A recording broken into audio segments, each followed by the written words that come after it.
it's learning. This is what was really wild. It's learning from millions and millions of cases each year on how to better improve its analysis of a medical issue. So, I mean, being able to early detect things is going to be just skyrocketing in capability. It's fascinating. So this is a little bit but just to put a pin in this, you take the smartest med student doctor you have. Yeah. They are limited by, I need coffee, I need sleep, I'm bored, I'm just not thinking clearly, Right. I can only read one case at a time, I need to sleep for 8 hours. Whereas AI never sleeps, it never stops doing calculations, it never stops learning, it's just exponentially more efficient than a human. Yes, and you're feeding it images from all over the world. So let's say you don't have the best doctors in some parts of the world, but you do have an X-ray machine. So, or you do have an MRI machine. You can take the scan, upload it into Palm 2, into MedPalm, and it will give you that analysis and help that doctor who may be, understaffed or somewhere parts in the world that don't have the expertise. So it's going to drastically improve human health around the planet. So in the movie Passengers, you may have seen it was up for an Oscar. They have this, it looks like a giant tanning bed, but it's basically you get in it and it diagnoses you and it treats you. And, of course, it's science fiction. It's set 500 years in the future, but that doesn't seem that far away. No. Because I know, like, with LASIK and some eye surgeries, it's computer. Some orthopedic surgeries have computers involved. They have robots, right. Absolutely. Yeah. And so if it can diagnose and it can treat, how long can it be until you get into a little pod and boom? I mean, we could be getting there. I mean, it may be a long time from my perspective, but it's not far off now. And the fact that we have AI analyzing a scan and it's able to 9 times more accurately identify what's going on in that scan than a doctor could. That just blows my mind. And it's learning it's wild to even say the thing that computers are, but it's learning from millions of cases a year. In general, the medical field, the financial field, in general, is there a lot of pushback to stuff like this? No, they're accepting it. This is great because you still have to have the doctors, you still have to have the medicines, you still have to have the treatments, you still have to put the cast on the arm, so to speak.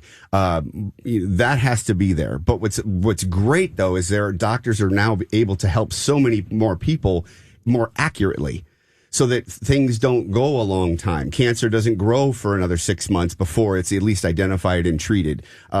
Certain parts of the brain, Alzheimer's, can be identified before it gets too bad. So, like from a financial situation, why would you ever go to a financial planner if we develop the technology where you can say, like, I'm Dave, I'm 58 years old, I have this much my 401k, here's how much I bring in a month, here's my risk assessment, go. So it's so funny you said that because, and I know we did not talk prior, but the last thing I wanted to talk about was part of Google's Palm, and it's called Gemini. And Gemini's coming out very soon. It will rival ChatGPT. It's going to compete with GPT-5, but its main thing, and the reason I loved your question, is because it's all about planning. It will actually take your goals, your schedule, what you want to do in the next 5-10 years, and help mold your day, each day closer to meeting those goals. So what does that mean? That means if you've got a place you want to be in 5 years, but you're bogged down with email, an hour of email every day, it's going to start learning what's important in email and what isn't, and automatically getting rid of things to make your day more efficient to make you meet that goal. It's everything from scheduling, the errands that you run, the calendar, your day-to-day calendar of what you want to do, the financial part of it. I don't know. It seems kind of cool. It's really neat. And Gemini is... Sounds like someone bossing me. Well, it could be. I'm probably the one guy that's like, hey, Dave, you can have $10 million in 3 years. Here's how you do it. I'd be like, quit bossing me. Yeah, I was thinking of it like... So smart. Tell me what to do. I'm thinking of it from the sports perspective, like you're training. I want to be a major league player when I'm 22 and you're a 16-year-old player. If you had a day-to-day, like, hey, this is going to be the step that you need to take. Start doing this. This is your strength. This is your conditioning. This is your diet. All that things. That feels like a great thing.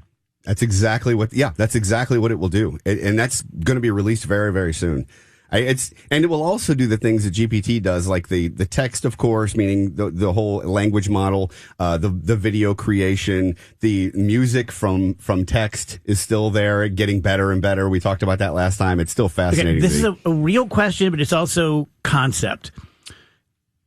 From my understanding, AI can only work with what humans know, can only work with what humans have learned and put into a bucket of knowledge, and AI goes in and more quickly and efficiently sorts through it. At what point, if ever, does AI create something that no humans ever thought of, or does it already do that? Yes. No, right now it does exactly what you just said. Humans have to be putting something in. For example, GPT-4 only has data up from September of 2021. That's it. Gemini, Google's Gemini, will be live to the internet on all data around the planet. Will also have all of Google search capabilities included in it. Now, when the estimated time is around 2030 to 2035 is when AI will be able to improve itself. Now, the reason there's such a big race right now between Google and OpenAI, Apple's not even announced anything yet. I'm very surprised at that. But there are many others that are competing, because once it gets to that point, whoever is not at that point already will be left behind.